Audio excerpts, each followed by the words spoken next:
guys, welcome back to my channel. If you don't know who I am, my name is Des. I go by desb. If you're new here, hello. And if you're not new here, welcome back. I'm super excited because today we're actually at my physical therapy office. And this is my physical therapist, Cory, who one of you guys actually graciously hooked me up with on Instagram. So Cory, go ahead and introduce yourself real quick and talk about what we're gonna be doing today. Hi guys, I'm Cory. I've been a physical therapist for roughly 10 years now. Lived in Columbus for about 8 years. The last 4 years, I've had my own practice. I specialize in working with athletes, CrossFitters, Olympic weightlifters, bodybuilders, physique competitors, anybody who is trying to stay active, essentially. I tend to specialize in bridging the gap between conservative PT that you might think of as a clinic situation or attached to an orthopedic surgical office and getting back into the gym. Because that's where I feel like a lot of PTs really struggle with. They can get you past the initial PT, get you a little bit out of pain, but then you don't really know where to go from there. So that's kind of where my specialty lies. And I'm excited that I linked up with him because I think going into physical therapy with an injury, for me having a back injury and going in and saying, this is what I do, this is how active I am, some therapists immediately cringe and they're like, you shouldn't be squatting, you shouldn't be deadlifting, you shouldn't be all that. But Cory, like you said, bridging that gap and really understanding me as an athlete, my physique goals, as well as what I'm looking to continue to do now is just like someone living in health and wellness. So I'm really excited because today we're gonna kind of break down a little bit of what you should be doing and 5 key ways to self-assess yourself before you maybe go to a PT. Don't get me wrong, I love Cory, love coming here, but it is money that you have to spend or insurance that you have to go through, etc. So how can you kind of pre-manage that before having to manage your finances? So we're gonna kind of get into it, but thank you for being here. If you haven't already, make sure you give this video a thumbs up, subscribe, and let me know if you have back pain.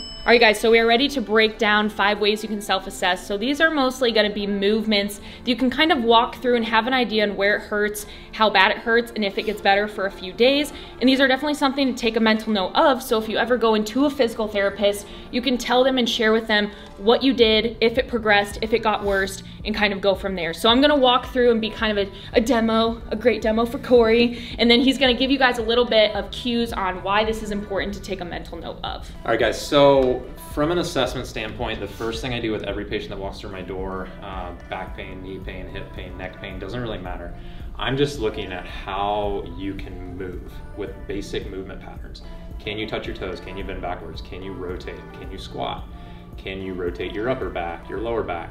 So we're just gonna go through a few of those because these are easy things that you can test on yourself. It doesn't take a lot of medical knowledge to know, oh man, I bent forward and it hurt my back, right? So there's not a whole lot that I'm looking at here from a specific standpoint right now. It's just, can you do this? Does it hurt, right? So as we go through these and you're going through them with yourself, make that mental note because then we'll have some treatments later on. And after you get through the treatments, this would be something that you would retest to see, does it still hurt? Does it feel better? Does it feel worse? And that tells us more about it. Okay, so the first thing that we're gonna do, if Des comes to me with back pain, which we did, was, can you touch your toes? Can you keep the knees straight? Good, and come on back up. Does that hurt?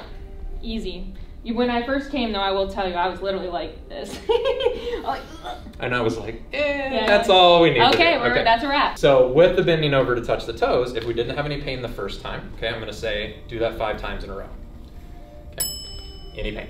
I'm good right now. Okay, so if your pain was to get worse over the course of those 5, that gives us a piece of information. Make that mental note, and then we move on. Perfect. All right, so the next one, we're just gonna go arms overhead, and we're gonna bend backwards as far as you can. And come on back up. Any pain there? No. Okay. We would do that multiple times again to see, does it hurt worse? Does it not hurt at all? Does anything change as you do multiple reps? And then we're gonna look at her rotation. So feet together, palms are gonna face forward. We're going to rotate to your left as far as you can. And rotate to your right as far as you can. Good. Any pain either direction there? No. And what you want to look out for there, if there's no pain either direction, does it feel more restricted going one way or the other? Do you have an easier time rotating to your right? Do you have an easier time rotating to your left? Again, gives us a little bit of information about what could be going on. Next thing we're going to look at is her squat. So we're going to go squat stance with the feet. Arms are gonna come overhead, and we're just gonna slowly squat as low as we can. So much better than this. So much better than a couple weeks ago. Come on back up. And we're gonna do that a couple more times. This is one that you definitely wanna make sure to do multiples of. And her squat looks light years better than it did about a month ago. It really does. Good, come on back up. So really with that one, as a self-assessment, I don't want you to think about specifics, just try to determine, does it hurt? Does it not hurt? Is there a certain point in the range of motion where it hurts? Does it hurt on the way down? Does it hurt on the way up? Does it hurt on both? We're just looking for that information there. Next thing we're gonna look at is how well you can stand on one leg. So feet are gonna be together. We're gonna bring the right knee up in front to about hip level, and we're just gonna see if we can hold it there. And we're seeing if pain increases at all. I'm good. And she's nice and stable. And then we're gonna do the other side. And same thing, we're looking, does pain increase at all? Do we have any trouble with stability? Again, not gonna dive into why that might be the case when you're just checking this yourself. This just gives us a little piece of information. Okay. One more thing we're gonna look at with rotation. This is looking more at the upper back's ability to rotate. So she's gonna go down to a hands and knees position. We're gonna go hands on the floor, rock the hips back to the heels. Right hand's gonna come behind the head. And we're gonna rotate open to the right as far as we can. Any pain there? Nope. Good, and back down. Same thing to the left. Any pain there? Nope. Okay. Any difference between the two sides? Yes. Yes. So with her, we noticed clear difference between our ability to rotate to the side. Which side felt more open to you? My left. Okay. So that, again, just a little piece of information, and some of the treatment stuff we're gonna get into later is looking at that rotation. How can we start to improve that rotation if we notice with our self-assessment that, oh man, that's really restricted, or that hurts. All right guys, so as we saw, we broke down 5 awesome ways to kind of self-assess and make those initial notes. I would highly suggest grabbing yourself like literally a notepad to let yourself know what hurts, what date it was, etc. Because when you go into a therapist or someone of a professional power, it's gonna help them to know those really fine details. So the last thing I wanna do is actually ask Cory a few questions that I've had. This is mostly coming from my personal experience and what I didn't know before. So Cory, I'm asking you from probably the public and myself, say I initially hurt my back on a Monday or a Tuesday, and it's immediately throbbed up. How do I, either A, do I push through that pain and it's okay? Or what should I be doing outside of the gym, or how many days should I be taking off? Good question. With backs, you wanna keep moving. Okay.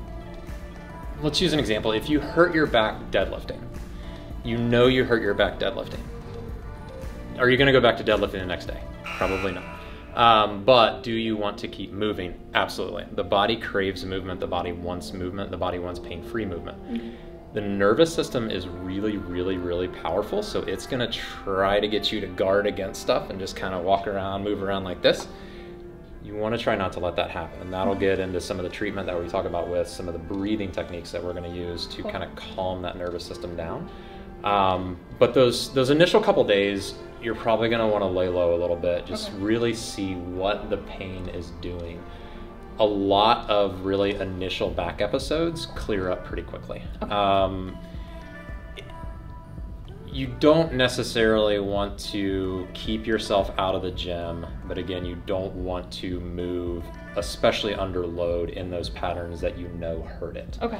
So if somebody comes to me, hurt themselves deadlifting, or if you hurt yourselves deadlifting and want to see what happens over the next few days, upper body stuff, probably perfectly fine. Lunges are generally pretty safe. Squatting, you probably want to stay away from. Deadlifting, you want to stay away from. Kettlebell swings, you want to stay away from. But there's still a lot you can do. And that's where I think people go wrong, is just taking away all movement. Not moving. And that makes it persist even longer. For sure. Well, and I think that makes sense. You know, the body wants, the more you wait, the more you kind of tighten up and you become sore and very inhibited range of motion. So to kind of follow up with that, again, I hurt my back. I'm kind of in a place of pain. What do I do first? Do I grab my Icy Hot? Do I grab my BioFreeze? Do I ice? Do I heat? Do I get a wrap? What does that look like for treatment? Because I don't think I did a good job. I don't know what I did. You kind of laid back a little bit too much, I think. Okay. But we got past that. We talked about that the first time. I'm not a fan of ice. Ice, it's kind of one of those old school things that people used to use all the time. We don't really know why, because the body is trying to heal something at 100 miles an hour. Ice is going to slow that down to 50 miles an hour, so it actually can make pain persist a little bit longer than it would have otherwise. If you've got no other option and just every movement hurts, heat is a good place to start, in my opinion, especially for the lower back. That might be a different answer for other body parts. Correct. But for the low back, I think heat is a good place to start. Breathing is going to be another good place to start, which again we'll touch on in the next video. And that is what really tones that nervous system down and allows you to start moving again. But going back to what we said previously, movement is the best medicine. Finding where can I move and not make that pain increase. Right. If it increases, the nervous system goes on high alert again. You want to guard, you want to protect. It wants movement, it just wants the right movement. So we have to find ways to move, and that might even just be brisk walking. But we have to find ways to move right after that pain starts so that the nervous system realizes that it's okay for me to move. Okay.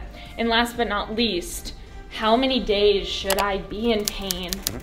Even if I'm getting better, how many days should I be in pain before I actually seek out a therapist or someone of medical profession?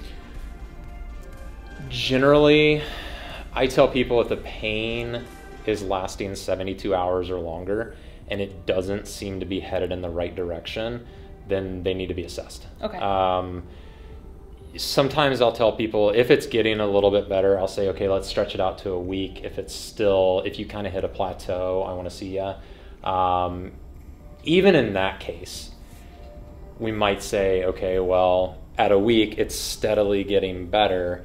Then it becomes a question, well, what do you do? What are your goals? What do you want to do? If you're somebody, if it's a power lifter and you're trying to get back into a meet that you have in 2 weeks and you need to be able to deadlift 500 pounds and be like, okay, I need you to come back in. If you're just in it for healthy living and you just want to move again, I might not necessarily need to see you unless you start getting back into things and you're noticing this is still giving me a lot of trouble. Like getting back into some of the lower body lifting, some of the deadlifting, some of the lunges, whatever your program consists of. But generally, if it's been a week or more, that's a time to talk to somebody and see like what's really going on. How can I expedite this a little bit? Cool. Well, there you have it, guys. 3 really good questions that I think even I wish I would have had answers to at first. So if you guys are really digging this and you're kind of learning something and you're feeling a little bit more empowered in your personal recovery journey, make sure you stick around for episode 2 that's going to be coming. We're going to be talking about 4 to 5 ways that you can actually recover from home and help eliminate that pain right away. So make sure you check out the description box below. All the information's in there. Cory's in there. And if you're in Columbus, check out his practices, obviously. That's where I be at. And if you haven't already, again, like this video, subscribe, click the bell, and let me know if you liked it. I'll see you guys in the next video.